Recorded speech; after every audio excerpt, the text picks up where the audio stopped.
Pessoal, aqui já é a parte 2 da aula de ontem, então eu vou abrir, caso tenha alguma pergunta, alguma dúvida, a gente responde aqui, se não, eu já sigo direto aqui para essa segunda parte, que é a continuidade do raciocínio e mais um aprofundamento, a complementação também de bastante informações que foram dadas ontem, tá? Eu sei que esse é um assunto um pouco mais complexo, né, do que a homeopatia que a gente conhece, clássica, um pouco ou talvez muito mais complexo. E eu imagino que de ontem para hoje pode ter acontecido algumas dúvidas.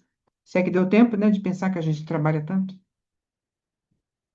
Então, alguém tem algum comentário, alguma dúvida? Se não tiver, eu já abro aqui, a gente continua da sequência no raciocínio de ontem. Ok, então vamos em frente. Agora vai começar a esquentar as informações aqui, hein? Ontem já foi uma turbinada boa na mente de vocês aí. Odete, seja bem-vinda a primeira vez que a Odete entra. Se é a Odete que eu estou pensando, acho que é. Primeira vez que a Odete. É, aqui foi na sua casa, amada. Ah, que legal, Odete. Então, você perdeu a aula de ontem, mas eu vou colocar lá no grupo. Eu trabalhei até tarde, não deu. Imagino, imagino. Obrigada. Imagino. Então, eu vou colocar lá no grupo para vocês que não viram a Jane também, né? A Samara também não viu, e mais outros, né? Vários outros que tem lá.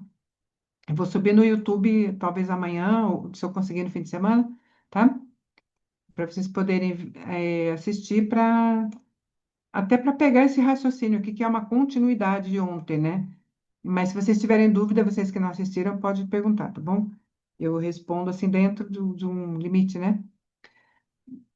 Então, nós falamos ontem sobre o perfil dos lantanídeos, que são as pessoas que são de superdotados, vamos dizer assim, né? Geralmente, têm habilidades, altas habilidades, não somente multi, como altas habilidades. São pessoas que querem conhecer tudo a fundo, querem saber de tudo, querem entender tudo. Pega uma linha de raciocínio, enquanto não destrincha aquilo, não tem sossego, a mente não dá paz. Mas ali naquele meio de caminho para destrinchar, aparecem outras vertentes ali, outros caminhos, e aí a gente vai. A gente quer saber tudo. A gente quer entender e a gente nunca aplica nada se a gente não souber exatamente do que a gente está falando. Então, para uma pessoa que tem um perfil lantanídeo, ele sempre vai dominar tudo que ele está falando, né? Tudo que ele está mostrando, ensinando, aplicando na sua prática terapêutica. Então, ele sempre domina aquilo. Jamais ele vai ser meia boca em nada que ele faz. Não vai ser nunca profissional ruim, não vai ser profissional sem informação ou com informação limitada. Mas, para isso, conforme foi falado na aula de ontem, né? Precisa de um tratamento para isso, porque a personalidade lantanídea, né, da homeopatia dos lantanídeos, ela tem muitas ideias ao mesmo tempo, muitas percepções, são pessoas multissensoriais, multiperceptivas, criam muitas imagens na mente, fazendo um resumão, tá? Criam muitas imagens na mente, tem uma compreensão muito rápida, muitas sinapses, rapidinho, assim, de tudo, e isso acaba deixando a pessoa muito perturbada, né? A gente já viu que ontem todo mundo que estava lá na aula se identificou. Senão não estaria, né? Aquele horário lá, e para saber de um assunto tão complexo quanto esse. Isso é coisa de lantanídeo mesmo. Mas aí a pessoa ela fica perturbada porque é muita informação, é muita coisa ao mesmo tempo, é muito para aprender e para fazer conexões com tudo que já sabe, né? Se não fizer conexão, o Lantanese ele até guarda como informação, mas ele não coloca dentro da metodologia dele, dentro do projeto de trabalho dele, porque ele só faz o que ele se sentir muito seguro para fazer. E ele jamais oferece para o outro, para o cliente, ou para seu familiar, ou para si próprio, algo que ele não tenha conhecimento profundo sobre, porque ele é muito autocrítico e ele não quer errar nunca. não quer errar nunca. Então, dentro desse quadro, partindo já para o final da aula de ontem, a gente encontra muitos diagnósticos de TDAH, autistas em níveis, né, mais funcionais, pessoas com doenças autoimunes também, e que mais? E vários desses, vamos falar assim, é dito como desequilíbrio, como diagnóstico atualmente, mas conforme quem assistiu a aula de ontem sabe que isso não é um diagnóstico negativo, muito pelo contrário, muito pelo contrário. A pessoa que se vê dentro desse perfil lantanídeo, não importa que título que ela tem de TDAH, TD, não sei o que, não interessa, nada disso. Até porque aqui a gente não trata diagnóstico, a gente trata o ser, como aquele ser específico é, e ninguém é igual. Cada um tem seu código de barras único, né? Eu gosto de identificar assim. Então, esse perfil do lantanídeo, ele é muito positivo para nós, porque olha a capacidade que a gente tem, né, de ser um excelente terapeuta, psicoterapeuta, homeopata, astrólogo, né? São pessoas que gostam de participar às vezes até de seitas, de várias, né? É que seita a gente fala que dá uma impressão que é uma coisa ruim, coisa negativa, e não é. Tudo tem ruim e tem o bom, né? Então, são pessoas que gostam de estar em grupos de estudo de conhecimento de algum tipo de saber muito profundo. Então, a gente entra em um, fica sabendo, absorve tudo ali, já vai entrar no outro, já vai entrar no outro, e vai fazendo as correlações, os links, tá bom? Então, isso eu trouxe para vocês, acho que já é a terceira aula aberta que eu dou sobre superdotação e sobre altas habilidades. Por quê? Porque o pessoal tem muito, né? Tem muitas pessoas nesse perfil hoje e é muito sofrimento. Muito sofrimento. A pessoa sofre de ansiedade profunda, sofre de todas as dores emocionais, mentais, psíquicas, psicológicas e tudo mais. E aí vai no psiquiatra, vai não sei aonde, né? Remédio. Não, não precisa nada de remédio. Claro que tem casos e casos, né? Então, aqui os lantanídeos, né? Em tratamento com lantanídeo adequado, a gente fica top. E é típico perfil de terapeutas, psicoterapeutas e pessoas que trabalham com o emocional, com o equilíbrio energético do próximo, tá? Resumão, né?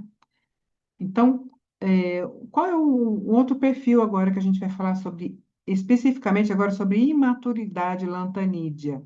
E como que acontece a psicodinâmica do ego ou a dinâmica psicossexual para a formação de um lantanídeo? Primeira coisa, a gente já traz algo da ancestralidade, via memória celular ou o nome que você quiser dar aí, né? Vidas passadas e a identificação de ancestrais, não importa. Então, a gente traz já alguma coisa sempre de ancestralidade, traz informações nas células. Depois tem a gestação, né? O ambiente intrauterino vai dizer muito, né? O tanto de lantanídeo que aquela pessoa é, que tipo de lantanídeo, que são 17. Então, a gente vai entender onde que aquela pessoa foi é, desenvolvendo a sua personalidade lantanídea. E temos também a amamentação, que é o momento de criação de vínculo, e temos o restante, aí, que é de identificação do ego.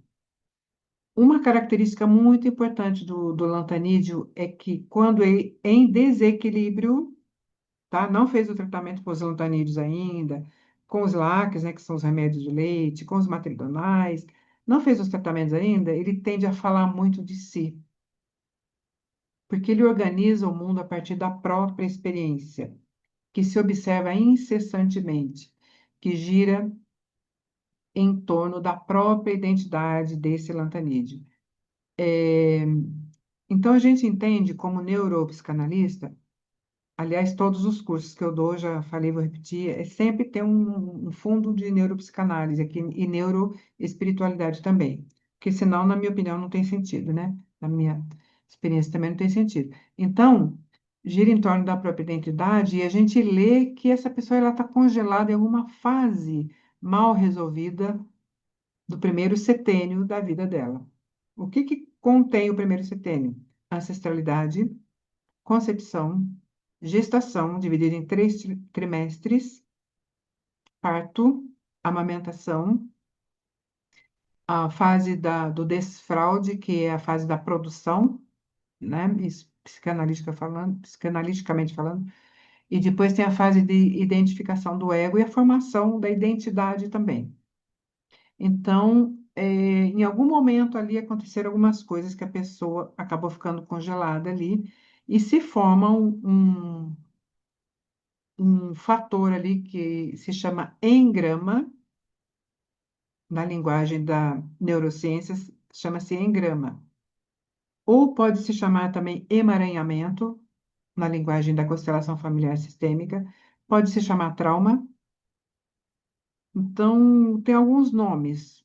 Isso, nada disso importa. O que importa é que é um momento em que a pessoa ficou congelada ali porque aconteceu alguma coisa que foi forte, ou uma vez só muito forte, ou uma infância, uma epigenética repetidamente formadora daquele engrama. Eu visualizo assim, porque um lantanídeo, tudo que ele fala cria imagens na mente. Uma das características. Tem que ter todas as características? Não. Tendo algumas, que são as muito fortes até, já pode se classificar. E a maioria de nós que estamos aqui nesse ambiente, nesse tipo de curso, são lantanídeos mesmo. Então, forma-se imagens na minha mente. Então, eu vejo esse congelamento como se fosse um fluxo mesmo que vem, né? Fluxo energético que vem de lá da ancestralidade e vai alimentando a pessoa. Em algum momento dá um nó naquela linha do fluxo ali. Aquilo é um engrama. Ele é alimentado pelo quê? Bioquímica, que nada acontece no nosso corpo sem que a bioquímica se movimente e forme alguns padrões ali. Então, ou aconteceu muitas vezes, vai reforçando aquele nó, reforçando ao longo da infância, ou um trauma muito forte. Então, essa pessoa, ela fala muito de si por quê? Porque ela está presa ali, né? Naquele ambiente, naquele momento, ela está... o mapa neural dela, a forma de sentir, pensar e agir, está recebendo informações constantes daquele trauma, né? Você não merece... Um exemplo, né, que eu dou aqui, tem inúmeros. Você não merece prosperar. Você jamais vai ter sucesso na vida. Você não pode ter sucesso porque todos os seus ancestrais quebraram. E se você for bem-sucedido, bem-sucedida, você não vai pertencer ao nosso clã mais. O nosso clã é de pessoas que quebram, então você não pode. Esse é um dos engramas. Quer ver outro engrama? Você sempre vai ter um relacionamento abusivo, porque a sua mãe teve, sua avó teve, sua bisavó teve, todo mundo teve. Então, por que você vai ter um relacionamento bom, que não seja abusivo? E se você tiver, você está magoando todas aquelas que não tiveram a chance de ser feliz. Então, por amor a elas, você vai ser feliz também. Então, olha as nuances que eu dei para vocês aqui, né? Isso é formado, alimentado a partir do quê? Da bioquímica, movimentação bioquímica. É por isso que eu apresentei a tabela periódica para vocês ontem, para mostrar mais ou menos, né, que isso tem fundamento, que eu estou te dizendo aqui. Então, essa pessoa, ela fica falando muito sobre si, quando ela está desequilibrada, porque ela ainda está tentando entender quem sou eu, como que eu funciono, o que que eu sinto, o que que eu percebo. Então, todas as vezes que ela está num grupo de pessoas conversando, ela dá um jeito de falar sobre ela, colocar as experiências dela, os gostos e etc., tudo dela. Porque, né, isso é inconsciente, é involuntário. Ela não está fazendo isso porque ela é mal educada, não. Ela acaba passando por mal educada, né? E se for terapeuta, piorou. E ó, que tem de terapeuta que faz isso. O cliente vai lá, ele não interessa, né? Porque o terapeuta acaba nem sendo um ser, é um personagem que tem ali. Mas o terapeuta que tem esse problema aqui, e que ele é um lantanídeo, que nem todos os terapeutas são lantanídeos, né? Que ele é um lantanídeo, ele acaba falando muito sobre si mesmo. Isso é desagradável, isso vai fazer com que ele não vai ser bem-sucedido, porque ninguém vai parar, né? né? No trabalho dele, ele vai ficar mal falado enfim, não vai prosperar. Então, na visão neuropsicanalítica, não se trata de egocentrismo no sentido pejorativo, né? Ainda há um ego em amadurecimento. Então, hoje a gente ouve muito falar sobre criança interior na internet, é criança interior para cá, é criança interior para lá, né? Um nome assim que é bastante genérico até. Na verdade, né, essa criança interior, se a gente aprofundar mesmo, como a gente está fazendo aqui, ela é esse congelamento. Ela é um momento de congelamento que aquela criança, essa pessoa, quando criança, ainda não conseguiu resolver aquilo lá e foi trazendo para a vida adulta. É o mesmo movimento psíquico que vemos no bebê da gestação. Nascimento até aproximadamente os 2 anos e meio, como eu falei, fase de produção, e a fase que o bebê percebe que ele não é a mãe, que ele é um ser, identidade. Ele é um ser, o pai é outro ser, aqui começa a entrar o pai, vou falar um pouco mais profundamente sobre isso, e tem os irmãozinhos, e tem todo o ambiente, toda a família. Então, é nesses momentos que se formam isso até os 7 aninhos de idade. Deu 7 aninhos, acabou. Tudo que acontece ali depois dos 7 anos, dentro da nossa visão neuropsicanalítica e neuroespiritual, reforçando aqui. O que que acontece depois dos 7 anos não vai causar traumas, não vai causar quase nada. Vai causar trauma se lá atrás já tem uma frequência similar àquela que está acontecendo ali nos 8, 9, 10, 15, 20, 30 anos. Se não tiver uma frequência similar lá atrás, né, vai acontecer situações, óbvio, todo dia acontece situações na vida da gente, tem dia que é de arrebentar mesmo, né, situação que acontece. Mas se você teve tudo certinho nesse aspecto, não vai virar trauma, não. Só vai te causar uma dor danada, você vai resolver e acabou. A pessoa lantanídea, ela traz simbolicamente. Não, eu vou voltar aqui, eu pulei um pedaço, ó. Então, 2 anos e meio, que é a fase em que o ego está sendo formado. Ego é relativo à mãe, tá? Superego é relativo ao pai. Vou falar nas próximas lâminas aqui. Então, até 2 aninhos e meio, o ego está sendo formado. É quando a criança olha para a mãe e decodifica. Ela me vê, eu existo. É aquela mãe que valida a criança. Ela olha para o filho e fala para ele: olha, isso que você está produzindo com 2 anos e meio, 2 anos e meio é legal, é bom, você é uma boa criança, ou você não é uma boa criança, precisa melhorar isso, precisa melhorar aquilo, porque a frustração faz parte. Essa história aí de que não pode ter frustração, a gente tá vendo o que que dá, né? A pessoa não sabe nem quem é, porque ela não sabe parâmetros de nada. O que que é até onde ir, até onde não ir, o que que é favorável, o que é desfavorável para ela. Então, frustração é extremamente importante. Sem agressividade, é claro. Sem agressão de uma forma adequada. Então, então essa criança, ela olha para a mãe, e no olhar da mãe, ela vê que a mãe está validando ela do jeito que ela é, né? Com tudo de bom e com tudo de ruim que ela é, mas a mãe está validando. A criança não tem ruim, ou tem muito mais do que adulto, muito mais, ela é original. O cérebro reptiliano está gritando ali, depois que vem, né, o cérebro límbico, o neocórtex, que vai dar vai fazer a gente diminuir os julgamentos, né, o egoísmo e tal, egoísmo, né, de ego. Então é tudo isso. Então, se a mãe está acolhendo, mesmo que eu estou em fase de construção ainda, eu ainda sou uma criança má, de repente, ou eu tenho algumas coisas ruins, ou eu não compreendo ainda algumas coisas, porque o cérebro não está formado, mas a mãe está me validando, assim mesmo, né? Se não for aquela mãe acusadora, aquela mãe agressiva, tá tudo certo. Então, essa criança percebe que ela está no mundo, que o mundo não é um lugar perigoso, que ela pode e ela deve ter opiniões, começa aqui, né? Ter opiniões, inclusive respeitar opiniões das outras pessoas. Ok? Se tiver dúvida, vocês coloquem aí, tá? Então, se a mãe está validando, é só a mãe que conta aqui, tá? A mãe validou, a mãe ensinou direitinho, frustrou também, que é necessário, perfeito.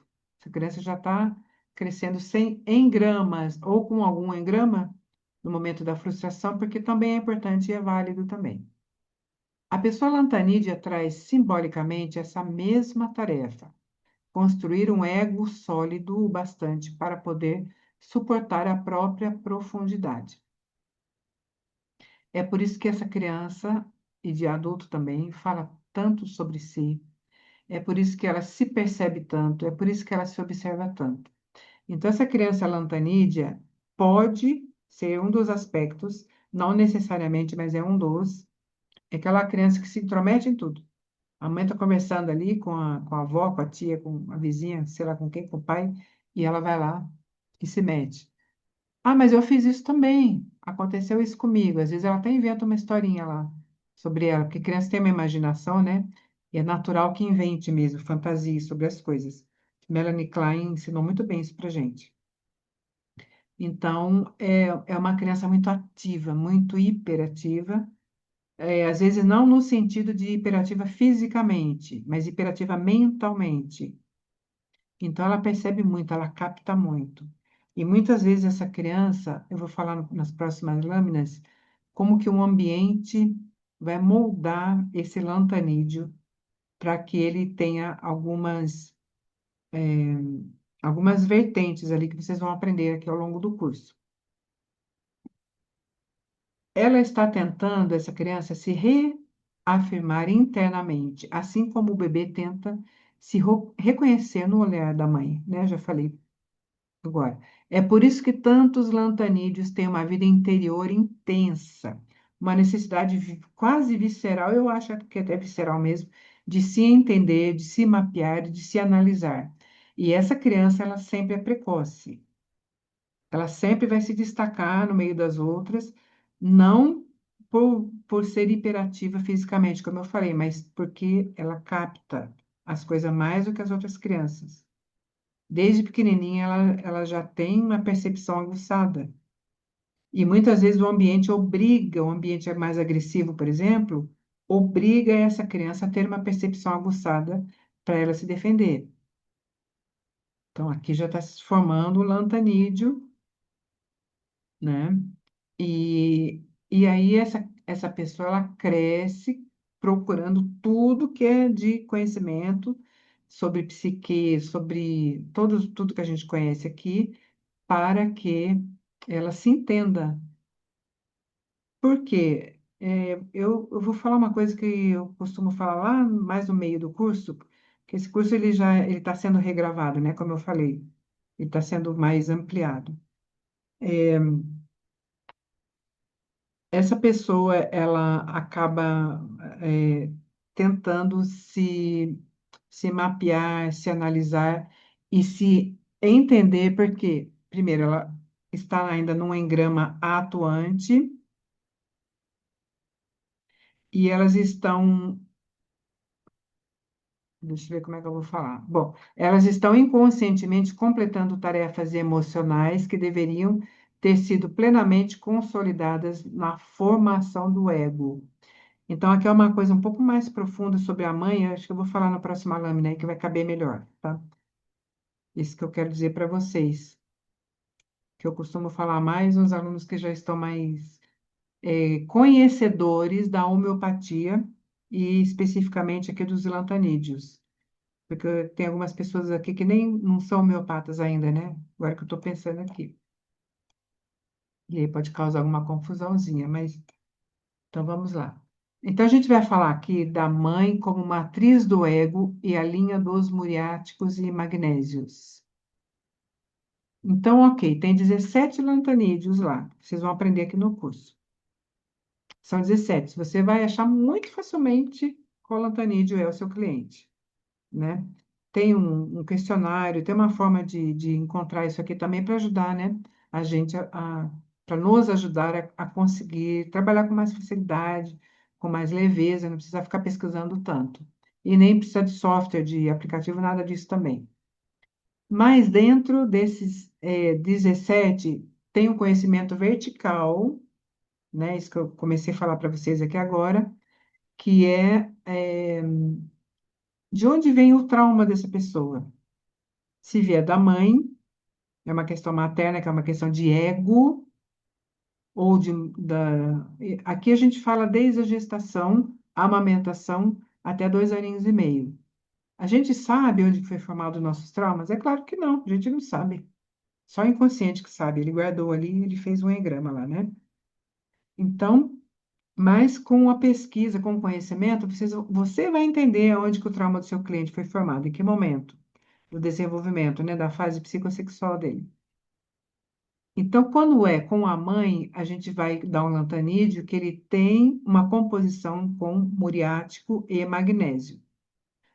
Quem é homeopata aqui está percebendo que eu falo numa linguagem muito popular, eu não uso aquela linguagem técnica, né, que o homeopata usa.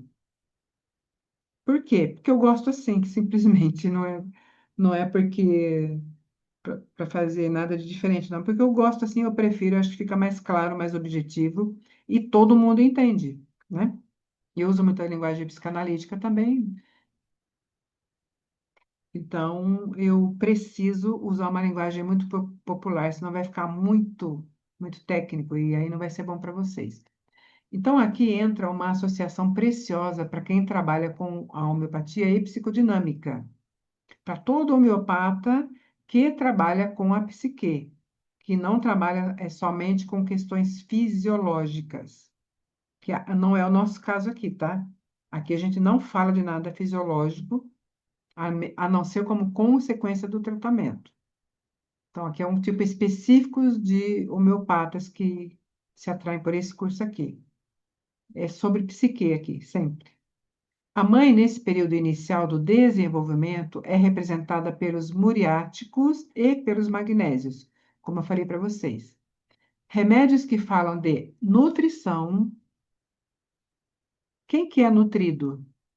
O bebezinho dentro do útero. Se ele não for nutrido pelo cordão umbilical, ele não vinga. E a única obrigação que o bebezinho na fase intrauterina tem é ficar vivo, é sobreviver. Ele vai captando as percepções e tudo mais, mas a obrigação dele é sobreviver. Então, é nutrição através do cordão umbilical e das emoções da mãe também. Vínculo. Então, remédios que falam de vínculo. Que vínculo? Amamentação, vínculo materno. O cordão umbilical já é um vínculo dentro do útero. Saiu do útero, corta o cordão umbilical. E aí, o bebezinho vai perder o vínculo com a mamãe? Não, ele vai para o peito. O peito é o segundo cordão umbilical. É por ali que ele se alimenta agora, é o segundo vínculo. Aí eu explano, eu falo muito sobre isso no curso de, dos LACs, né, que são os medicamentos do leite, que é a cura dos vínculos feridos. Mas aqui nos latanídeos também a gente precisa falar de vínculo. Contato, né, mãe é contato também, é o primeiro contato físico do bebê, é a mãe. Ele interage no mundo através da mãe, nos primeiros momentos de vida dele. Pertencimento, viu que eu falei agora há pouco aqui na lâmina anterior? Que eu falei que o olhar da mãe valida e faz ele pertencer à raça humana, pertencer ao papel de filho, pertencer ao papel de parte do clã em que ele está inserido, parte da família. Aconchego, que é a mamãe que dá também, e tonificação emocional. Gente, isso daqui é um tema que raramente eu vejo alguém comentando isso, falando sobre isso, mas é tão importante, eu nunca entendi por que que ninguém fala sobre isso aqui. Como que a mãe faz a tonificação emocional? Eu falei agora há pouco aqui, bem superficialmente, é claro, sobre a tonificação emocional. A mãe vai validando o filho, a mãe causa, sim, frustrações ao filho, é importantíssimo isso. Então, ela vai tonificando as emoções dele, porque quando ele é frustrado, da maneira correta, obviamente, sempre é bom repetir, ele vai entendendo que tem limite, sim, e que coisas, atitudes, pensamentos, sentimentos, têm consequência, boas e ruins. Isso vai desenvolvendo, vai dando uma tonificação emocional, porque quando ele vai tendo as pequenas frustrações na infância, que vão crescendo, porque quando ele já tem ali 7 aninhos de idade, que é a finalização do primeiro setênio, ele vai ter outras frustrações maiores, né? Ele quer viajar para o Play Center, não sei nem se existe Play Center ainda. Ele quer viajar com o pessoal da escola e a mãe fala: Você não vai. Mas por quê? Porque você foi muito desobediente, porque você fez isso, isso e isso. Então você não pode ter recompensa. A recompensa é quando a gente faz as coisas direito, quando a gente merece, né? Merecimento. Isso aqui é importante para não virar aquele adolescente lá que vai ser contra o mundo e vai se matar lá, fazer um monte de coisa louca. Então, isso aqui é muito importante. Então, já são maiores frustrações maiores, que para uma criança de 7 anos, 6 anos, 7 anos, isso aqui é a morte, né? Porque todos os amiguinhos vão, só ele que não vai. Aí ele vai chegar lá na escola triste, chateado, porque não foi, e ainda os amiguinhos vão ficar falando para ele. Eu fui não sei aonde, não sei o quê, eu lembro mais ou menos como que é, né? Eu fiz não sei o quê, não sei o quê, e ele lá, poxa, eu sou um bobão, eu sou um palhaço, a cabeça dele funciona assim, né? De uma criança. Mas tudo isso é tonificação emocional. Então ele aprende, olha como é importante, ele aprende a se posicionar ali no grupo de coleguinhas dele, não se desvalorizando, porque ele não foi, mas ele continua sendo importante. Não é porque os coleguinhas foram que eles são mais importantes do que ele. Então por aí vai, né? Dentro dessa visão neuropsicanalítica. Que mais a gente está falando aqui dos muriáticos e magnésios? O tipo de mãe que esse indivíduo teve, presente, ausente, ansiosa, tranquila, rígida, permissiva, amorosa, silenciosa. Mãe silenciosa é a pior coisa que tem. Invadida ou invasiva, molda a forma como esse ego se organiza. Então, né, repetindo aqui, o ego ele vai se formar até 2 aninhos e meio, mais ou menos, quando começa a entrar o pai na psique dessa criança. Então, aqui é o ego, quem é ele, como ele é, quais os parâmetros dele, o que que ele pode, o que que ele não pode, o que que é bom para ele, o que que não é bom para ele, e como lidar com frustrações também. O que mais sobre? É como a pessoa lantanídea, e como a pessoa lantanídea é profundamente sensível a nuances, tudo isso que eu falei para chegar nisso aqui para vocês, olha. Pessoa lantanídea é profundamente sensível a nuances. Se não é um lantanídeo, uma característica lantanídea, ele não vai sofrer tanto quanto aquele lantanídeo. Porque o lantanídeo é mais desafiador. Ele tem certeza que ele sabe o que ele está fazendo, por mais que esteja errado. Mas se ele errou em alguma coisa ali, ele acha que está certo, é duro convencer essa criança aí, é duro lidar com ela, né? É uma criança de opinião, uma criança de personalidade já, embora nem tenha, né, formado a personalidade, mas ela já é forte. Ela quer muita coisa. Ela quer aquela aventura, ela quer sentir, ela quer ousar, uma criança ousada. Então, qualquer descompasso na relação materna deixa marcas profundas. Então, aquele lantanídeo que ele já vem assim, muito choroso, né? Que ele vem muito reclamão de muita coisa, muitas dores, muita sensação de não pertencimento. A gente encontra muito, né? Não pertencimento, vocês viram na aula de ontem. Aí a gente já desconfia, opa, vou olhar na mãe dessa pessoa aqui, como que é a relação com a mãe. Então, a gente sempre vai dar o tratamento com a composição de muriático e magnésio, geralmente. Não só, mas isso aqui é importante a gente saber. Então, ah, e por quê? Porque o lantanídeo é muito sensível, né? Não é só sensível emocionalmente, ele capta a mãe, às vezes ele até intimida a mãe, tanto que ele é poderoso. O olhar dele é forte, o olhar do lantanídeo é muito forte. Então, era isso que eu ia falar sobre o olhar, né? Que eu ia falar ali atrás, mas daí eu achei melhor deixar para o momento. Por quê? Tem algumas características físicas dos lantanídeos. Então, esse perfil lantanídeo, que ele tem uma questão com a mãe, ele vai ter um olhar muito vivo. um olhar muito buscador, tanto um olhar físico mesmo, quando você olha para os olhos da pessoa, quanto um olhar sobre a vida, sobre as coisas que ele estuda, sobre o que ele aprende. Então, os olhos dele são olhos vivos, ele está buscando o olhar da mãe. Simbolicamente, né, para a gente compreender bem aqui, ele está buscando o olhar da mãe. Então, o olhar dele é bem muito prescrutador. Ele presta atenção em tudo com olhos muito abertos. Né? Na teoria haitiana, a gente chama de couraça ocular aqui, porque ele precisa ver tudo, ele precisa perceber tudo, ele precisa ter o olhar dele sobre as situações. Mães controladoras geram adultos que lutam o resto da vida por autonomia. Né? Guardem bem essa frase aqui: mães controladoras passam a vida lutando por autonomia. Porque ele não pôde ousar nada, ele não pôde entender, ele não pôde fazer o que ele desejava, o que o instinto dele pedia para ele fazer, o que a natureza dele pedia. E a mãe controladora foi freando isso. Então, aqui foi uma frustração, eh, que não é uma frustração saudável, né? Dependendo do tanto de controladora que essa mãe é. É uma frustração que vai causar um desequilíbrio emocional e mental mesmo nessa pessoa. Mães frágeis geram adultos que carregam a sensação de que precisam se autogovernar desde cedo. Aqui é o contrário. Aquela mãe fraca que não cuida direito, que não, às vezes não tem, né, nem coitada, não tem capacidade, né? E aí a criança fica perdida, ela tem que adultecer muito rápido, amadurecer muito rápido. E aí ela fica com aquela sensação que precisa se autogovernar. Aqui já é o lantanídeo.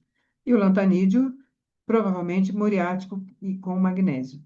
Mães ansiosas, aqui a gente encontra hoje, na nossa década agora, na nossa era, mães ansiosas geram adultos que se sentem permanentemente avaliados.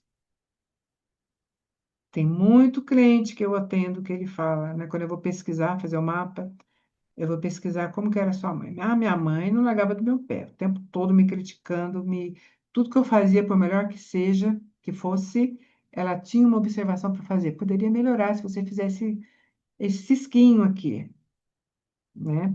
Então, essa é uma frustração desnecessária, doentia.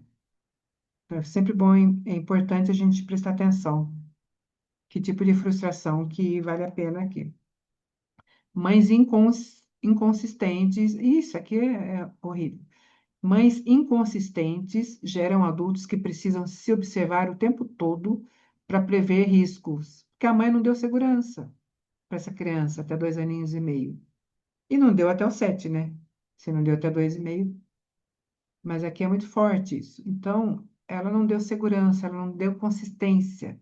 É aquela mãe que fala assim, o filho fala, eu quero esse brinquedo aqui.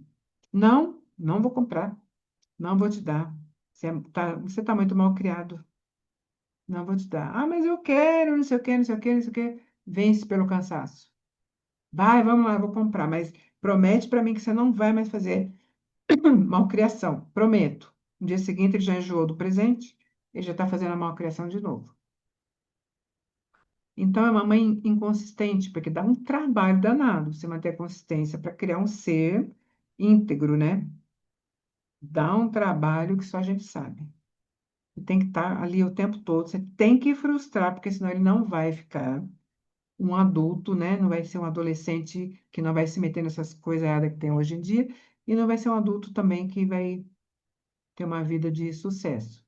Por isso, no Lantanídeo, essa tríade liberdade, autonomia e independência não é apenas filosófica, é uma compensação pela forma como esse ego foi moldado na primeira infância.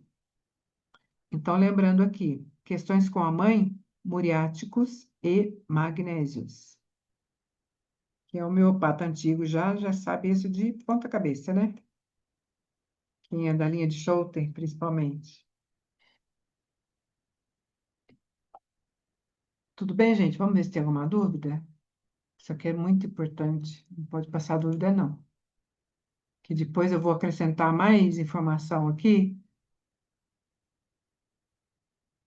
tá? Eu vou passar mais informações e aí, se ficar alguma dúvida para trás, pode ser que as informações não completem bem redondinho.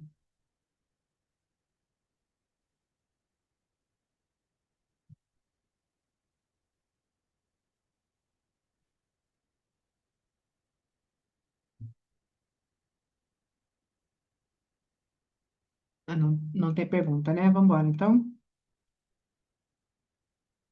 Opa, me adiantei aqui. Aqui, agora a gente vai falar do pai, hein?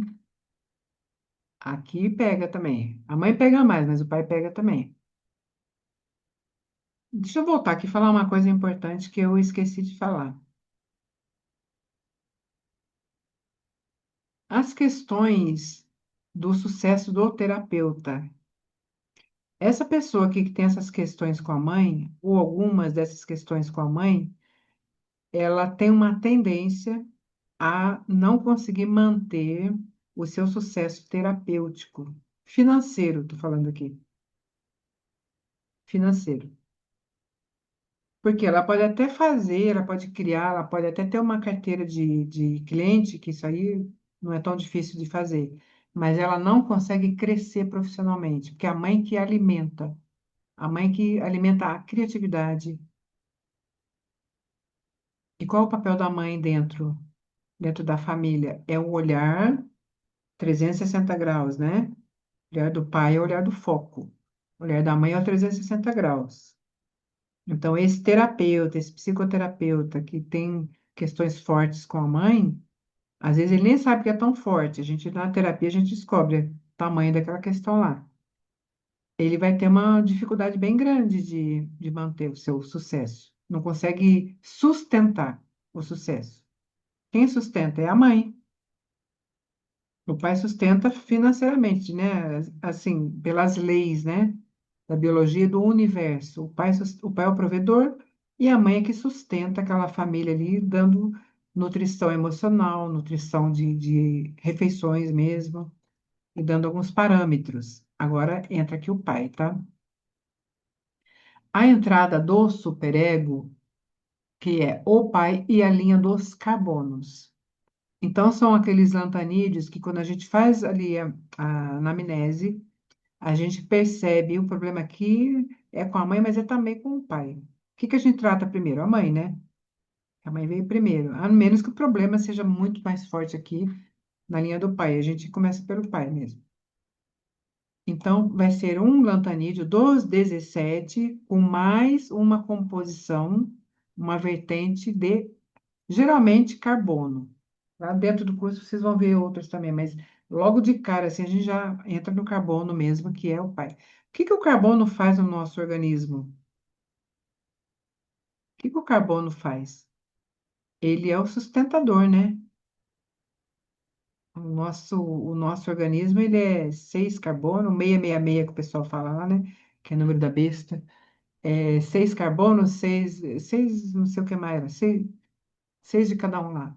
Então, entre eles, o principal ali é o carbono, que dá sustentação para o nosso corpo, que a maior parte do carbono está nos ossos, está em toda essa parte de estrutura mesmo. Então, não é a sustentação emocional, tá? Como eu falei da mãe. É a sustentação física, que é a construção mesmo. A partir dos 2 anos e meio, entra a estrutura do superego, representada simbolicamente na homeopatia pela família dos carbonos, que é o grande eixo que sustenta fisicamente. Eu vou até corrigir isso aqui. Sustenta fisicamente. Pronto.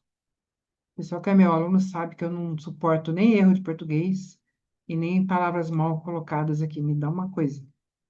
Então, é o carbono, né, que é o pai que vai sustentar. Por que que 2 anos e meio? Porque lembra que eu falei que até 2 anos e meio a criança só se percebe como membro da mãe, parte da mãe? Aí, 2 anos e meio, a criança começa a produzir, né? Ela vai produzir xixi, vai produzir o cocô, vai produzir coisas que ela quebra, depois ela monta de novo. vai aprender a desenhar, vai aprender a escrever, vai rabiscar a parede, ela está produzindo coisas. Antes ela não produzia, ela só ficava mamando, mamando, mamando. Agora ela percebe que ela produz coisinhas. Inclusive, quebrar brinquedo é produzir alguma coisa, né? Produzir um brinquedo quebrado. Então, aí com 2 anos e meio, ela começa a perceber: nossa, mas tem o pai aqui. Como que é essa figura do pai? Ah, esse pai é uma figura mais forte. Ele já era para ser, né? Conforme a natureza. Eu tenho que falar dessa forma, não é machismo, não é feminismo, não é nada. Senão não fica didático se eu não falar assim, né? Então, o pai, ele vai ser o ser maior ali na casa, porque é ele que vai dar os parâmetros de moralidade. Se tudo correr bem, é assim que deveria funcionar a criação do ser humano. O pai vai dar os parâmetros de moralidade, de ordem, outros tipos de limite. A mãe vai ensinando limites, mas o pai ele dá limites mais extensos. Por exemplo, a mãe coloca a criança na balança, leva no parquinho e coloca na balança. Balança devagarzinho.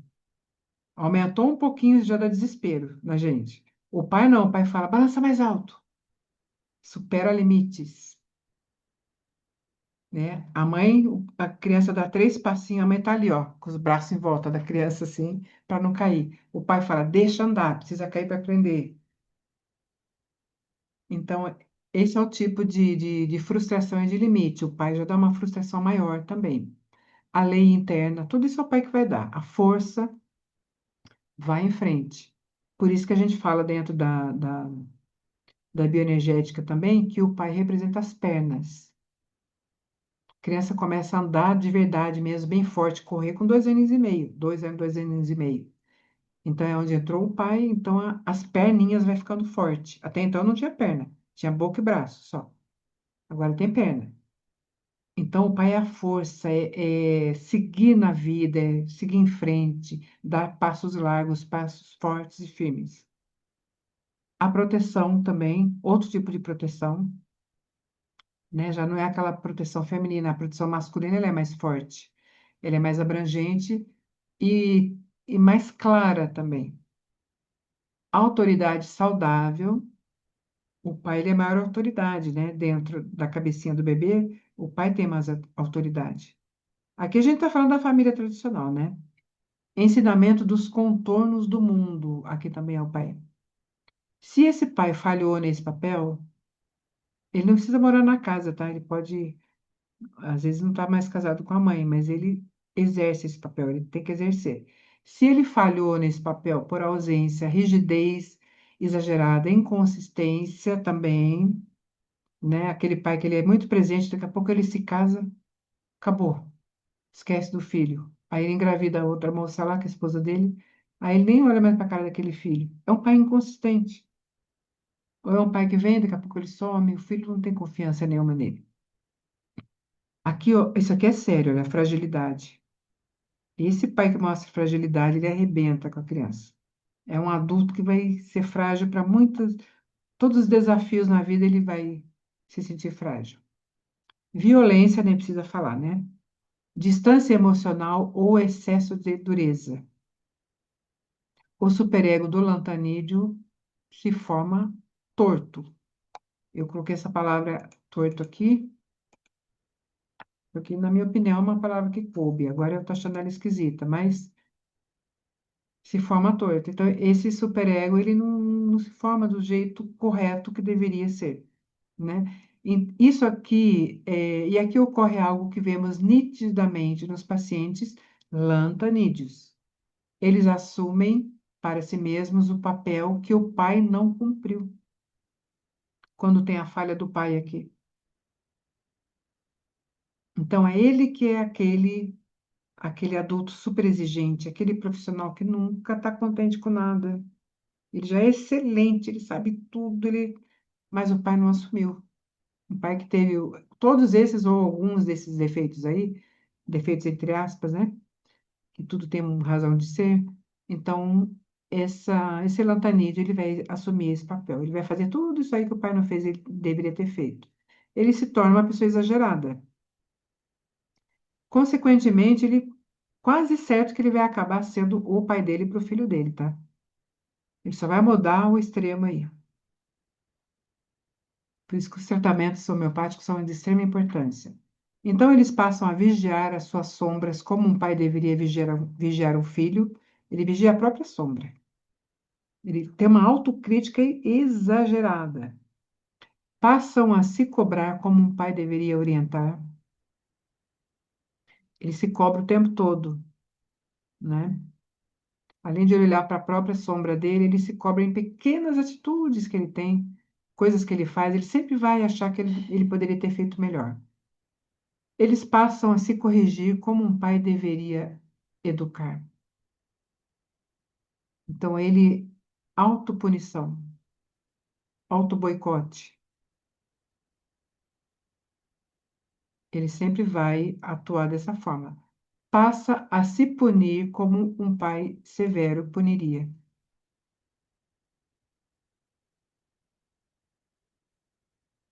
É o superego tentando fazer sozinho o trabalho que deveria ter sido transmitido por modelagem. Porque a mãe faz a modelagem e o pai faz mais modelagem ainda.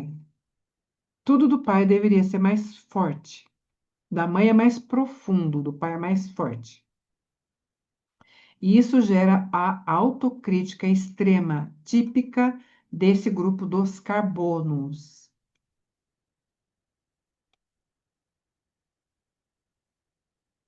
Deixa eu ver se tem dúvida. Gente, eu sempre falo, né? Ou vocês não estão entendendo nada, ou eu estou mostrando de várias formas, né? Mas eu sei mais ou menos a cabeça de vocês como que é. Tem que ser muito claro, não pode fazer rodeio, não. Se perde, é muita coisa na cabeça de vocês, né? Vocês, o Antanídeo, ele, ao mesmo tempo que ele está ouvindo aqui, ele já está bolando outro negócio, já está ligando com outros saberes que ele tem. Então, não dá para enrolar muito aqui, não. Não dá para fazer muita coisa. Os demais elementos, como a família interna dos lantanídeos.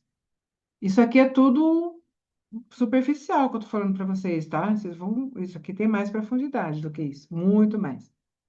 Então, os demais elementos, como a família interna dos lantanídeos. Quando avançamos na série dos lantanídeos, cada elemento representa um membro dessa família psíquica interna. Tudo nosso é interno, né?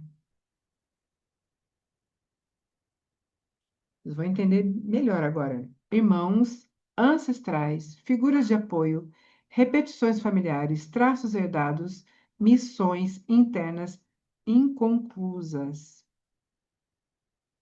Gente, dentro do saber dos lantanídeos, a gente tem vários outros elementos, não é só os carbonos, os muriáticos e os magnésios, não. Tem outros elementos também, não são tantos, não se preocupem. Não é aquela loucura que é a homeopatia clássica, que a gente pira, né? Tanta coisa que tem, chega uma hora que você fala, eu nunca vou aprender isso, não vou aprender nunca.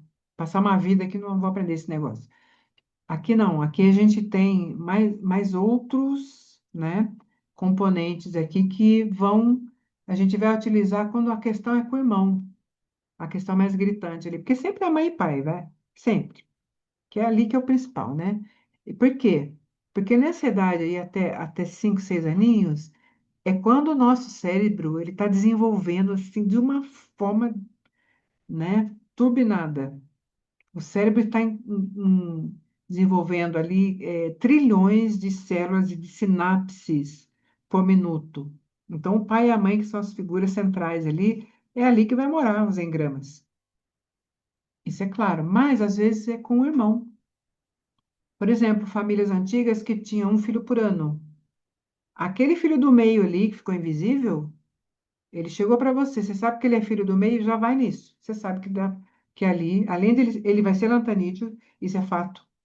Ele vai precisar se sobressair para aparecer no meio daqueles dois irmãos, um mais velho e um mais novinho, um bebezinho.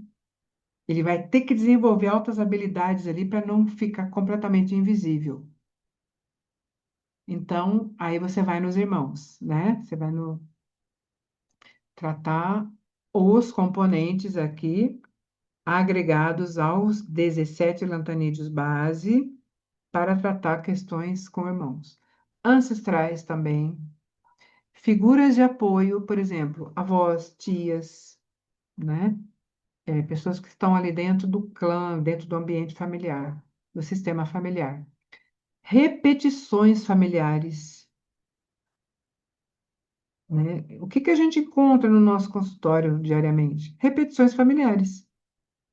Raramente o nosso cliente, ele trouxe pela primeira vez dentro do sistema familiar dele aquela questão.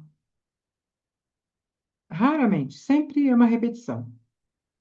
Lembrando que, por modulação, né, é aprendido. Como é que faz a modulação? Neurônio espelho. Traços herdados, missões internas inconclusas. Então, missões internas inconclusas. Eu vou falar um pouquinho aqui, porque tem um aluno que ele não entendia de jeito nenhum o que que significa isso daqui. Vamos ver se eu consigo passar para vocês. Talvez eu que não tenha sabido explicar, não sei. Missões internas inconclusas. Então, a pessoa, ela cresce, por exemplo, a família é assim, só tem advogado na família. Aí ela, desde pequenininha, os pais dela falam assim, você vai ser advogado, você vai ser advogada, vai ser brilhante, assim como seu primo, assim como seu avô. Você vai ser aquele profissional top. Aí a pessoa cresce, ela vai fazer a faculdade, porque tudo gira em torno daquilo para aquela criança. Ela vai fazer a faculdade e ela é um advogado do ruinzinho. Por quê? Porque ele não nasceu para ser advogado, ele é um lantanídeo, ele tem que ser psicoterapeuta, ele tem que ser psiquiatra, ele tem que ser psicólogo, ele tem que ser alguma coisa que trabalhe com a saúde humana, com a emoção do outro, com a psique do outro. Aí ele vai ser advogado? Advogado a gente sabe que ele, às vezes, ele pega uma pessoa totalmente culpada, que fez um negócio monstruoso ali, ele é obrigado a defender aquela pessoa. Como é que o Lataníde vai fazer isso, se ele tem essa questão aí de ter necessidade de trazer conforto para o outro? Porque o desconforto dele doeu tanto que ele não suporta ver o outro sentindo a dor que ele sentiu. Ele quer ajudar todo mundo. Aí ele vai ser advogado. Então, eu acho que agora com essa explicação, eu achei uma analogia melhor aqui, acho que ficou legal, né? Então, a missão interna dele não era ser advogado. Aí vai ficar inconcluído, porque alguém enfiou aquele engrama nele que ele tinha que ser advogado, mas ele não é. Então, ele vai ser um advogado ruim, infeliz e triste, e não vai ganhar as causas, coisa nenhuma, o resto da vida. E ele vem no consultório da gente, poxa, eu sou um advogado mal-sucedido, mas ele não é, não nasceu advogado. Ou um médico, por exemplo, ou, sei lá, outra coisa qualquer, um cantor, não sei. Então, não adianta, né? Vai ser inconcluso sempre. Acho que ficou claro agora, né? Essa missão inconclusa aí. Até eu achei melhor agora também. E é por isso que cada lantanídeo expressa um tipo específico de luta interna. Uns lutam pela autossuficiência, outros pela autoperfeição, outro controle da sombra, outro integridade moral, outro discernimento, outros pela harmonização entre autonomia e vínculo, e outros por tudo isso daqui. Que lembra que eu falei que é um monte de coisa que a gente quer ao mesmo tempo? E a gente quer. Não adianta que você tem um momento da vida que você fala assim, eu vou focar nisso daqui só, eu não aguento mais, eu não estou vivendo mais. Eu tenho que fazer isso, eu não consigo mais olhar para minha casa, para minha vida, eu não tenho lazer, não faço mais nada. Aí você para um tempo, daqui a pouco você volta de novo. Não tem jeito. Aí você vai abrir os 50 cursos que você largou lá, que você falou que não ia abrir nada. Ou então você compra mais 30. E é assim. E a gente precisa disso. Porque se a gente escolhe aquilo, é porque tem conhecimento ali que a gente quer saber. Só que a gente precisa fazer um tratamento, né, com os lantanídeos para a gente conseguir organizar isso. Fazer, sim, tudo que a gente quer, mas de um jeito organizado e com foco e objetivo para que tudo dê certo. Não só lantanídeos, né? Tem as outras homeopatias focadas, que é dentro do nosso ecossistema. E até hoje Não tive nenhum caso que não deu pelo menos o mais ruinzinho 50% de sucesso. Então, né? Cada elemento é um parente que vive dentro da psique. Acho que ficou claro, né? Conclusão integrada. Então, aqui é como se fosse um resumão integrando uma série de coisas que eu falei na aula passada e também nas aulas anteriores, que não eram abertas, né? Que eram só para os alunos lá. Conclusão integrada. Quando juntamos tudo isso, a formação do ego, que é a mãe, a estrutura do superego, que é o pai, a herança familiar, a autocrítica, a busca por autonomia, a sombra vigiada, a alta sensibilidade, a superdotação mal compreendida. Por que superdotação mal compreendida? Tem uma aula aqui também que eu vou falar bastante sobre isso. Acho que é a próxima aula. Porque o superdotado, ele é visto como um ser marginal, né? Marginalizado, muitas vezes. Ou então a pessoa pensa assim, ó, para ser superdotado são aqueles gênios. E não precisa ser gênio, não. É somente pessoas que entendem muita coisa ao mesmo tempo. Tem o gênio, sim, sempre dentro da superdotação, mas são um menor número, 5%. Então é mal compreendido isso. A própria pessoa está mal compreendida por si só. Ela não se compreende. Ela acha que ela é maluca, que ela é procrastinadora, que ela é compulsiva, que ela quer tudo ao mesmo tempo, mas ela não faz nada direito, porque ela não tem organização. Só por isso. É mal compreendida por si mesma e pelos outros. E a estrutura dos lantanídeos também. O quadro fica muito cristalino, gente. Quando a gente junta tudo isso, passa a compreender. O lantanídeo, ele não nasce apenas por características intelectuais. E nós falamos muito sobre isso aqui. Ele nasce da combinação entre o ego que precisou se autoafirmar cedo demais. Muitas vezes foi um ambiente, uma família que a criança ela vivia em situação de risco, um lar abusivo, talvez, um lar cheio de briga, um lar com falta de amor, muitos irmãos, às vezes tem irmão que abusa, irmão adulto que abusa do irmão pequenininho, né? Acho que até já falei um caso para vocês, os alunos conhecem, né? Abusa do irmãozinho pequenininho. Tem tio no meio dessa história aí que faz as coisas também. Tem avô, tem não sei o quê. Então, é um ambiente, né, que não é seguro para essa criança. Tem várias coisas que podem acontecer aí. Pensando num caso que eu atendi hoje, eu vou até abrir um parênteses aqui, uma moça, né, de manhã, ela cresceu num lar que o pessoal são italianos, eles falam muito, muito, muito, muito. Então, tudo bem, né? Qual o problema de falar muito? O problema é que quando fala muito, são só três ou quatro que falam muito. O resto fica quieto ali, não existe dentro da família. E aí, aquela criança, ela não tem voz. Ela pode nem ser o filho do meio, mas ela não tem voz. Às vezes é filho único, às vezes é um monte de irmão, não importa. Atualmente é mais filho único, né? É o caso dessa menina. E é assim, ela queria falar na família e não podia. E fala muito alto, e faz muito gesto, e come muito, e não sei o quê. E na concepção deles, né, na cultura deles, é uma coisa maravilhosa isso. Para quem está ali dentro é. Mas para quem é Lantanídeo aguenta isso? Lantanídeo aguenta esse barulho todo? Esse movimento, esse excesso de movimento? Ele é extremamente sensível. Movimento gera percepção para ele, gera sinapse. Então, quatro, cinco, seis adultos ali em volta da mesa, falando, falando, bebendo, falando. Aquela menina ficou meio maluquinha, que é uma lantanídea, nossa, fantástica aquela menina. Mas ela precisa do silêncio, ela precisa da paz, ela precisa ser ouvida, ela precisa falar em voz baixa. Ela não pode falar correndo para não perder a vez, igual ela teria que fazer. E aí, o que que acontece? O lantanídeo não suporta pressão.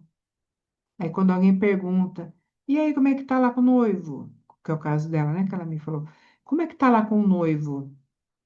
Você tá indo bem? Como é que tá o noivado? Tá feliz? Então já vem aquela pressão para cima dela, porque ela tem que falar correndo, para não passar por antipática que ela já passa. Ela tem que falar correndo, porque quando ela fala meia frase, alguém já interrompeu. Ah, mas também o rapaz daquele, né? Entendem? Então é uma pressão. Aí a menina ela é pega de surpresa quando alguém vira e fala para ela. Ela não consegue participar daquilo. Essa é uma questão importante do Lantanide, viu?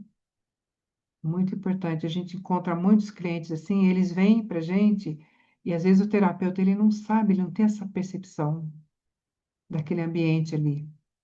Aí a pessoa vem e fala assim: eu sou tímida, eu sou uma pessoa que não gosta de ninguém, eu fico trancada no meu quarto. Mas é claro, o pai, a mãe, o irmão fala, ela fica no canto ali. Eu fico trancada no meu quarto, eu acabei desenvolvendo um vício de tecnologia, um vício de pornografia que é comum, né? O Lantanismo, porque ele tem essa sexualidade exacerbada também. Então ele acaba desenvolvendo vício. E aí ele chega, aí o terapeuta vai tratar o quê? Vício. E não é nada disso. Ele tem que voltar lá atrás e trabalhar o quê? A criancinha que a mãe dava de mamar para ela, conversando com a irmã, e nem olhava nos olhos dela para dar de mamar. Profundo isso, né? Para algumas pessoas chega a doer isso. Então, o tratamento, né? Aqui a gente tem as faixas, né? Então, a gente vai sempre considerar as faixas nas próximas aulas. Bom, então eu parei aqui. Um ego que precisou se autoafirmar cedo demais, um superego que não se estabeleceu com firmeza saudável, uma ancestralidade sensível, intensa e exigente, que nas constelações a gente vê muito sobre essas ancestralidades aqui. Um ambiente incoerente que obrigou a amadurecer percepções antes do tempo. Então, não era a hora ainda dessa criancinha entender que ela tinha que ir lá e fazer o próprio mamazinho dela. Gente, a gente vê isso no consultório. Ela ainda tinha que ser servida pela mãe, né? Se ela tinha 5 aninhos, 6 aninhos, ela não tinha que ter responsabilidade desse tipo, mas muitas tiveram. Então, a gente tem que prestar atenção nesses detalhes. E um mundo interno tão profundo que só poderia ser organizado pela busca incessante de autocontrole, liberdade e autonomia. Por isso, ele é simultaneamente um adulto brilhante e uma criança emocional ainda em acabamento. O que a gente está falando aqui? Da imaturidade dos lantanídeos, que é o tema dessa aula. É um adulto brilhante porque a mente é muito brilhante, sinapses assim, fora do normal, muito rápido. Captou, entendeu, já fez conexão e pronto. Mas emocionalmente, ainda é uma criança, está preso nos engramas infantis ali e não resolveu aquilo. Por isso que muitas vezes acontece aquilo que eu falei na aula de ontem: depressão, síndrome do impostor, ansiedade, crise de pânico e doenças autoimunes também, que aí eu tenho que aprofundar, é muito importante a gente falar das doenças autoimunes, da enxaqueca e das questões digestórias e intestinais dos lantanídeos. Por que e como se desenvolve isso e como é que a gente resolve essas situações, tá? Ele é um líder nato e um evitador de palco, porque palco é pressão. Palco é pressão. Lantanídeo não pode com pressão, né? E também ele não quer ter que dar satisfação para os outros. E palco sempre vai precisar ficar dando satisfação para os outros. Ele não quer isso. Ele quer ficar quieto lá com os pensamentos dele, os ouros dele, né? Um ser hiperintelectual e um coração facilmente ferido. Claro, é uma criança emocional inacabada, né? Uma criança, ela não entende esse mundo adulto aqui, né? Ele não entende muitas linguagens que tem aqui, nem um adulto que é bem organizado mesmo, às vezes não entende, quanto mais uma criança. Um observador aguçado e um introvertido saturado. São pessoas cansadas. mentalmente, fisicamente. São pessoas muitas vezes irritadiças, que deu o perfil lantanídeo. São pessoas que estão aqui ó, à beira de explodir, mas não explode, tá? É a sensação. Tem dias que a gente está à beira de explodir. Mas a classe tá sempre aqui, bem bonita. Então ninguém sabe. Um buscador espiritual e um crítico feroz de si mesmo, né? Por isso que eu acabei de falar, a classe, a elegância do Lantanídeo, ela é constante. A gente anda na rua, para quem já tem uma certa experiência, você está andando na rua, você está olhando e fala que ali deve ser Lantanídeo. Isso a gente não consegue viver mais sem, né? O conhecimento. Você vai numa loja comprar alguma coisa, e aí você fala, nossa, essa moça aqui, atendente, ela é um Lantanídeo. Daqui a pouco ela sai desse trabalho que ela vai, ó, voar. Então a gente percebe muito facilmente isso.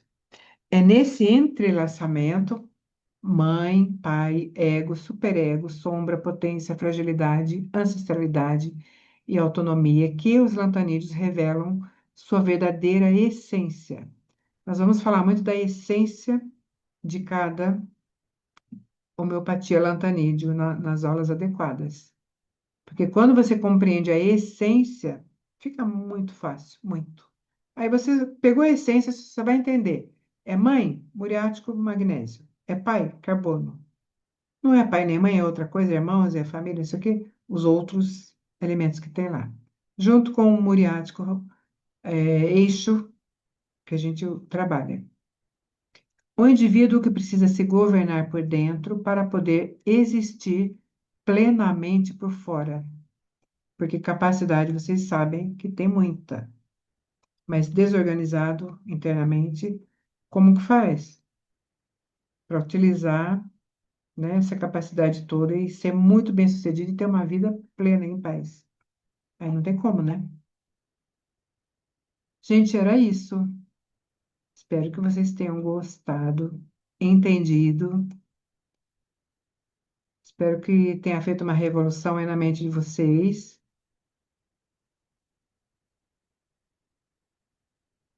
Agora eu vou olhar os comentários aqui. Pode abrir o microfone, quem tiver algum comentário.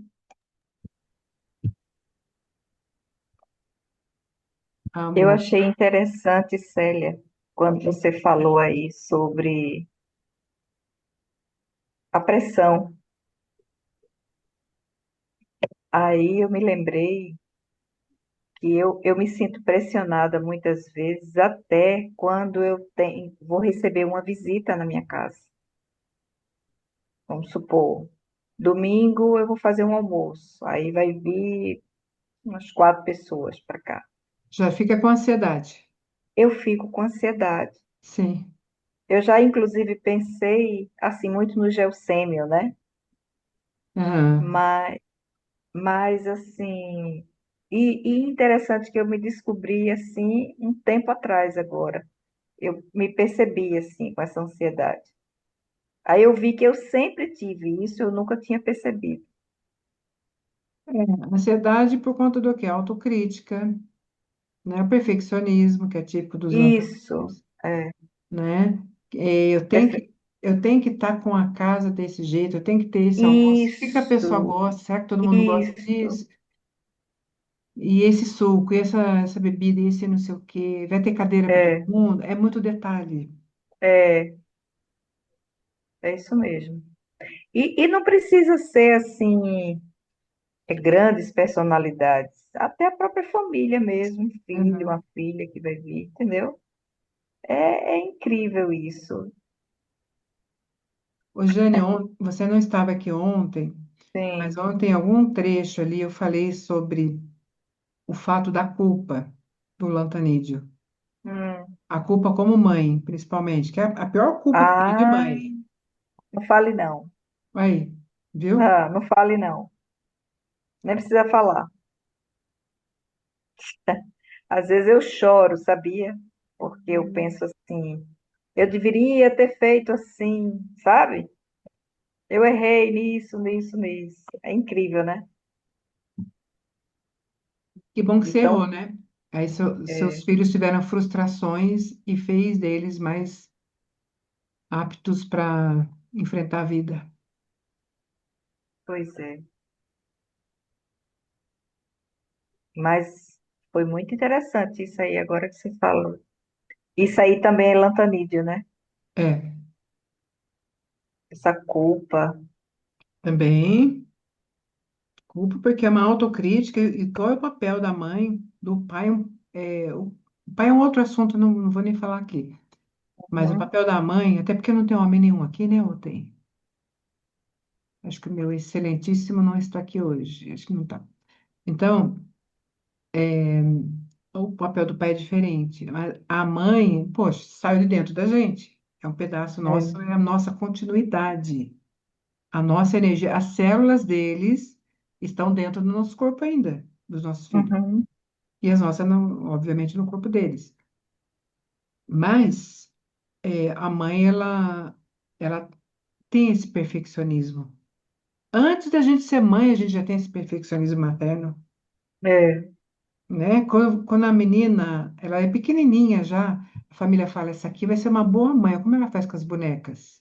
é, A psicanálise olha tudo isso, né? A psicoterapia.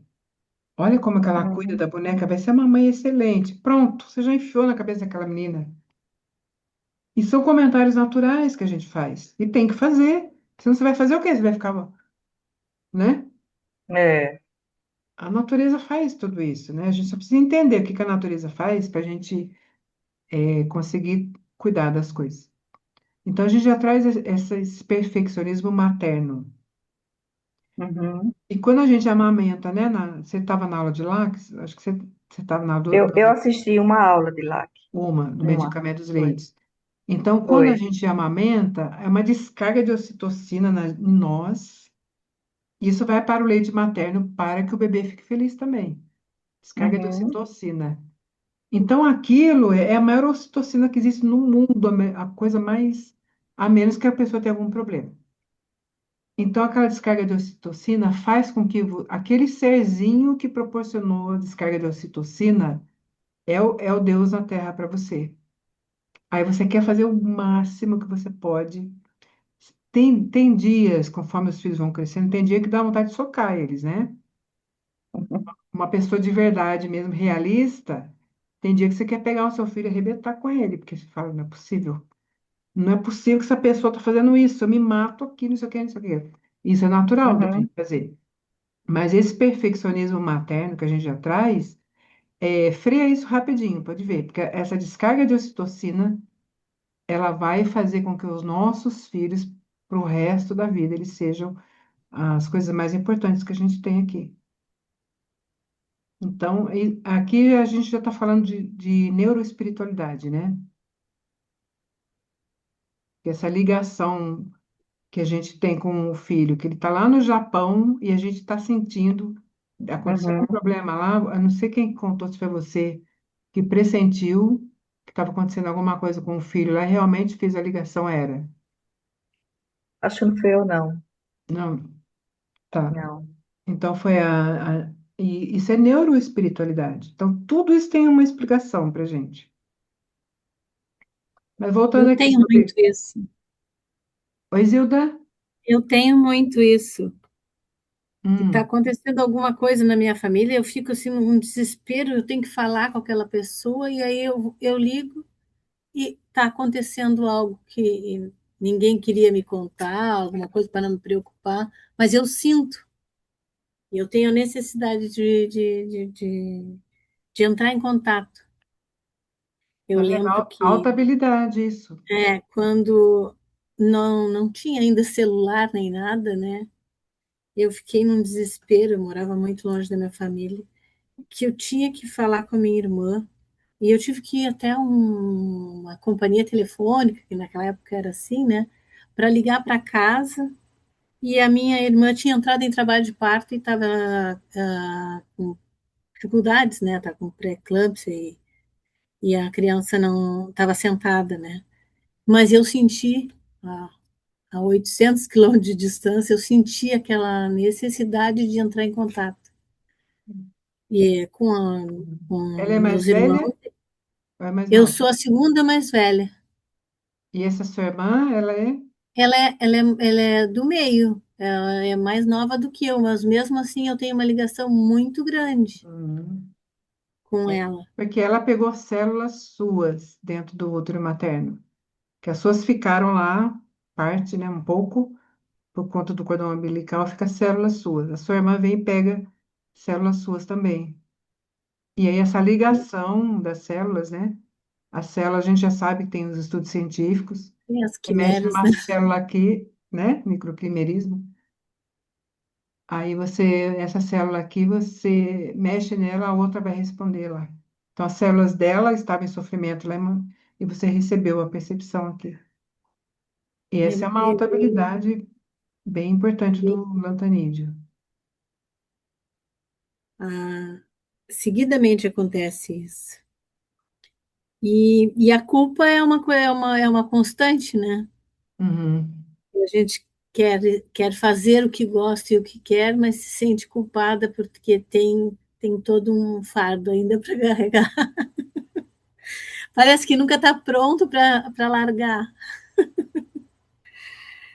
Não vai largar, Então, nem eu, adianta. eu me via antes como, eu acho que eu sou. Já tomei sépia e outras homeopatias, né? Eu digo, não, eu acho que eu sou uma ametista, né? Que eu quero me desfazer em mil pedaços, mas não, eu me identifico agora, está muito mais claro para mim que eu sou um lantaniste. Com certeza. Eu me identifiquei, então tu está falando aí, e eu estou sempre anotando, isso aqui tem a ver comigo, então até porque se eu não anotar, eu viajo enquanto tu fala. Então, para manter o foco, eu tenho que estar 100%. Aí eu fico anotando e fazendo ligações para que que eu não disperse, porque eu disperso muito Sim. rápido, muito fácil. É típico também, porque é muita coisa ao mesmo tempo e um cansaço Isso. mental também, Aí né? tá falando, eu já vou associar com uma pessoa que eu conheci, talvez seja isso, aí Aham. já sai do foco. Então eu procuro anotar tudo em relação a mim, que assim eu me mantenho, né? Então, muito tu Ô, vai me ver Zilda, com a caneta na mão. você é homeopata, né? Também. Sou homeopata. Tá. Já Então tem uns faz. 6 anos. Tem uns 3 anos, tá? Então faz assim, você dá uma olhada, se você conseguir, né? Não sei, porque a gente não consegue fazer autotratamento, não. Isso é uma enganação, viu? A É gente achar que faz. difícil. Não, na minha opinião, é quase impossível. Porque a gente não enxerga tudo da gente que a gente precisa enxergar. O outro que enxerga, né? Que tem um olhar treinado para isso. A gente tem já um mapa neural viciado em enxergar aquilo que a gente precisa enxergar para sobreviver, para ficar menos doloroso, né? Sobreviver. Então, Osilda, você falou uma palavra importante aí, o fardo, né? Então, essa palavra fardo. Então, aí você dá uma pensada como que a sua mãe fazia. Sua mãe falava, é um fardo, sua mãe criar filho. 8 filhos. Pronto, Meu pai, 21. meu Deus. Eu acho que é daí que eu trago o fardo, então. É. Porque o fardo, ele acaba se tornando uma palavra pejorativo, né? Mas ele não é um pejorativo, ele é realmente uma função que a gente É uma, tem. é uma carga, né? Porque, É, né? a gente tem várias cargas. Você tem a carga de estudo, você tem a carga de ser mulher, você tem a carga de ser filha, você tem várias cargas aí. Mas essa carga não necessariamente é negativa, tem que ser negativa, né? Mas a gente sabe, no nosso arquétipo do inconsciente coletivo, quando a gente fala é um fardo, ser mãe, é um significado muito forte, pesado, né?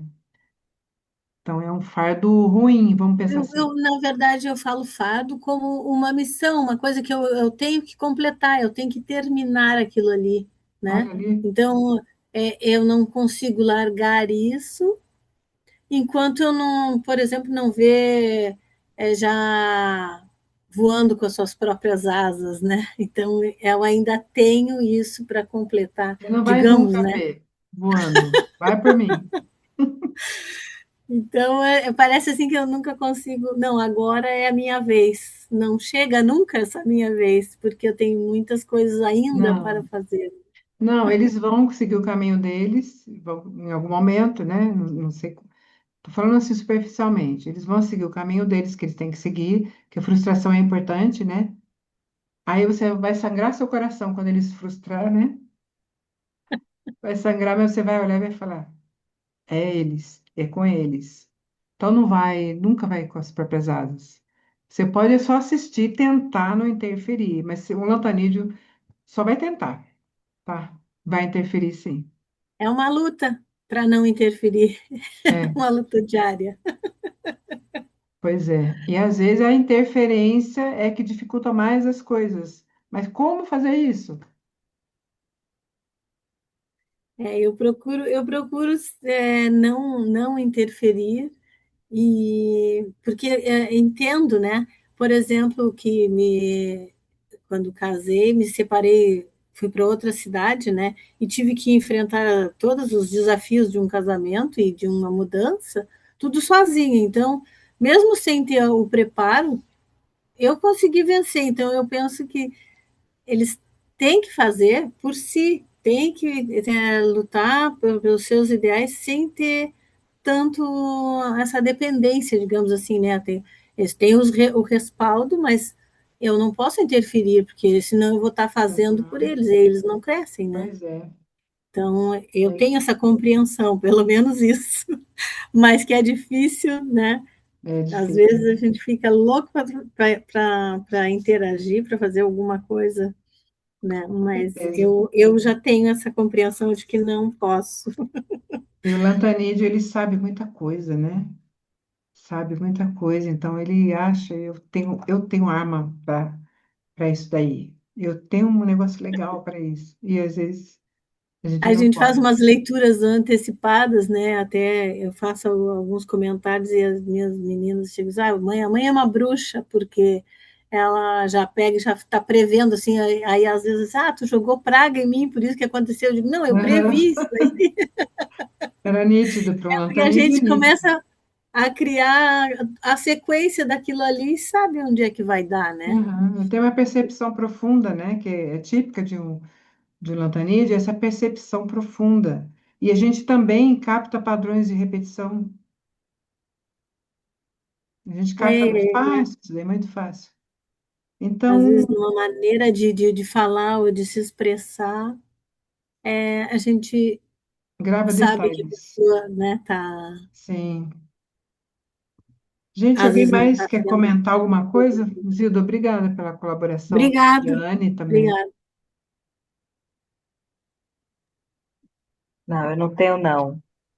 Eu estou só ajustando aqui, porque eu não vi a primeira aula, né? Então, Ah, eu vou colocar lá, porque o pessoal tá pedindo bastante. Eu vou Uhum, colocar no YouTube, daí eu coloco o pessoal ver lá, depois eu tiro. Depois uns dias eu tiro. Que é do certo, curso, né? é claro. Tá. É, Mas menina, você vai deixar lá no grupo, né? Você eu vai. acho, eu acho que eu vou deixar, eu vou pensar um pouquinho, vou dar uma olhada nas pessoas que estão no grupo, vou fazer uma enquete Sim, lá, vou pensar o que que eu vou fazer. tá bom. Porque esse tipo de informações que eu passei ontem e hoje, vocês veem que são informações muito profundas, né? E acreditem, tem pessoas que são muito sensíveis e isso aqui vai mexer muito na cabeça da pessoa. Sim. Então eu tenho que tomar muito cuidado com tudo que eu faço, principalmente quando é algo muito sensível assim.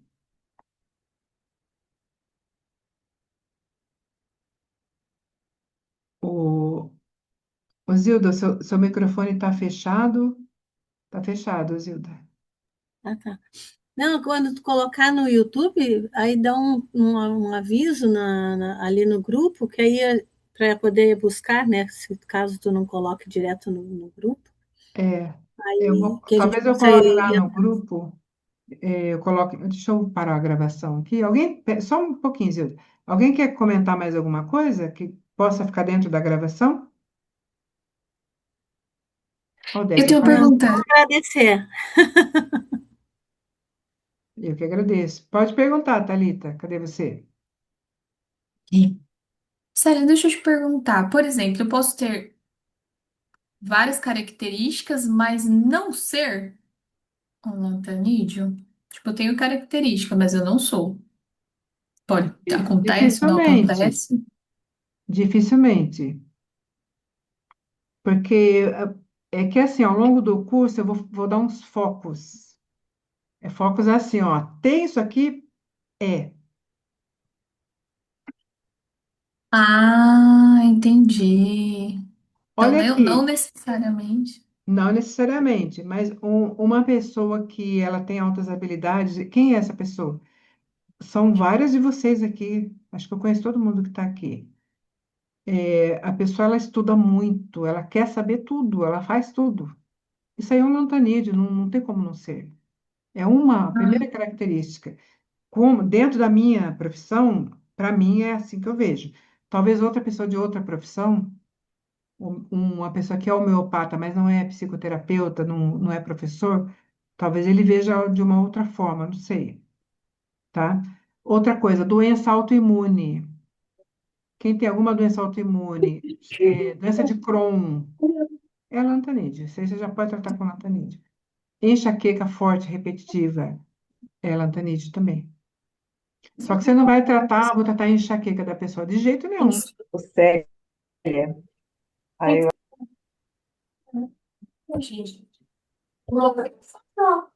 Acho que alguém está com o microfone aberto. a, Alguém está com o a microfone minha, aberto, está entrando alguma uma coisa aqui. Você que começou com a história mundial. Tem que ter um buscou primeiro. Aí eu fui lá no vídeo. Quem está com o microfone aberto? Fechou. Então, Célia, oi, Odete. opa, Ah, você em algum momento falou do curso ou no primeiro, alguma coisa, como que você vai fazer, como que é? no primeiro, acho que eu falei. Eu vou parar a gravação aqui, tá, gente? Uhum. E essas coisas, acho que